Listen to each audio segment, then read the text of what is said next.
Your requests have been heard, guys. We're bringing back 21 Pilots Tuesday to study No Fun Intended for 4 weeks. And today we're going to be talking about Blasphemy. This is the album that Tyler Joseph recorded in his basement from 2007 to 2008. There are verses and stanzas in these songs that were used in other songs that were later used by 21 Pilots, but this is Tyler Joseph's solo project that he recorded by himself. My goal is that we're going to learn where he started from to get him lyrically to where he is today with Blurry Face and Trench. We'll get to see the early germination of some of the topics he sings about a lot, and we'll be better able to map out the evolution of his ideas.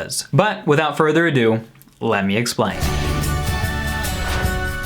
Hey everybody, I'm Clifford Stumby, the pop song professor, and welcome to my channel where we make English class awesome by explaining and sometimes roasting song lyrics on school days. And today is the first part in a 4-part series on No Fun Intended by Tyler Joseph. We're going to be talking about Blasphemy, the first song from the album, and it's particularly notable because the first stanza of this song is actually later used in Anathema from Regional at Best. Yes, it is pronounced anathema. This song touches on a lot of themes that we've come to know from 21 Pilots in the past, questioning, mental health a little bit, but particularly it's about doubting one's faith in God. A topic that we've seen on songs like Doubt or Trees or Addict with a Pen. But let's go ahead and read part of the first verse. I start to part 2 halves of my heart in the dark, and I don't know where I should go, and the tears and fears begin to multiply. So we initially see the splitting of the heart, and the heart is oftentimes seen as the center of the will, or that's somebody's passions or strength or emotion, and it's kind of the direction that they want to go. And so we see he's parting it in 2 pieces,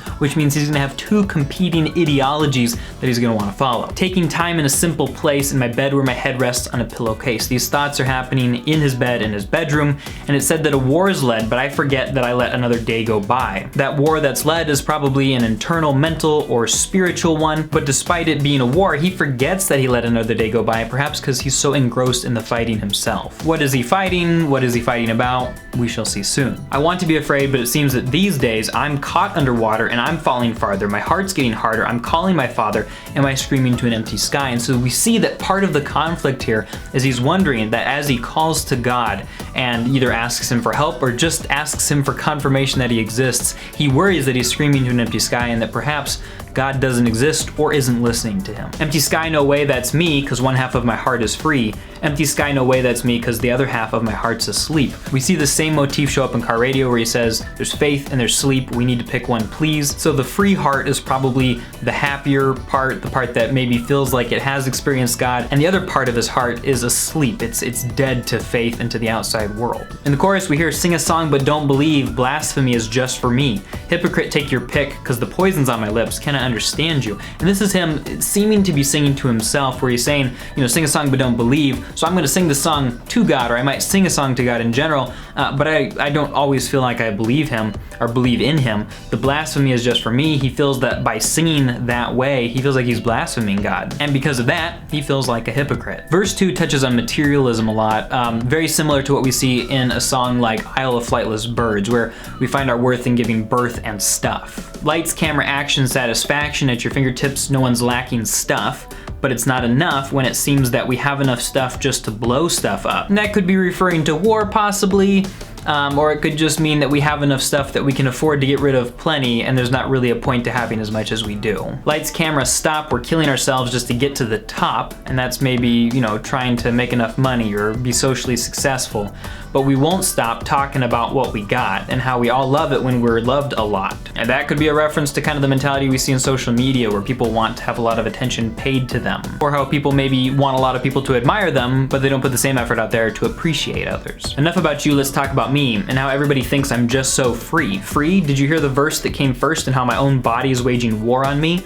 So we don't have the context as to why people that maybe he knew or who saw him on stage would have thought that he was free. Maybe he's just assuming that everybody assumes that everybody is free when they look outside themselves. But he's saying, no, don't fall for that, because as you can see and as you can hear from that first verse, I I have a lot of struggles too. I bet you didn't know something as absurd. There's a word that is said more than any other word. It's sorry, sorry, and I pray that the word was heard. He doesn't make clear what this apology is about, but my theory is that he's apologizing either for the experiences that other people have had, those negative ones, or it could be that maybe he feels like he led them on to think that he was free for a moment, so maybe he's apologizing for the slight misunderstanding. But it could also be that he's apologizing to God, asking forgiveness for being a hypocrite and for feeling like he's blasphemous. The bridge we hear, oh, I want to be alive when you see my eyes, can I see your eyes? That's again him going back to God and being like, do you exist? Can I see you? I want to experience you. And in the outro, let the water wash away everything that you've become. On your knees, today is gone and tomorrow is sure to come. Perhaps he feels some spiritual rejuvenation after feeling like he's connected with God. And the guilt or the shame of the things that he's done wrong, he feels like he can ignore those for a moment because he feels God closer, he feels God's forgiveness. Yeah, and that's the basic explanation of Blasphemy.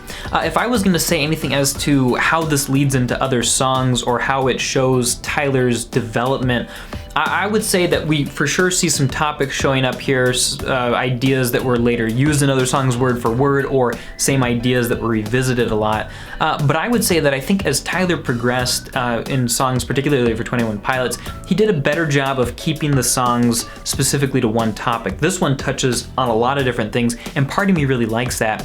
But particularly if you look at Blurry Face and Trench, he does a much better job of keeping things very cohesive, very unified, and much more condensed. It may not be everybody's cup of tea, but it's a good way to communicate a single feeling or emotion to an audience, and a lot of times that's what people are looking for when they listen to a song. They might want more diversity on an album as a whole, but it's few and far between the song that can really well pull off such a diversity of ideas. That's all I've got to say about Blasphemy, guys. Go ahead and comment below what No Fun Intended song I should explain next week. I'm excited to keep on going with this with you guys, and I'm excited to see what your thoughts and ideas on the song are as well. Don't forget to check out these other songs right here, and if you're watching this in the future, there will be a link to the playlist of all the No Fun Intended series in the description down below. Don't forget to learn how to write song lyrics from the magical songwriting process also down below, and I'll talk to you guys next time.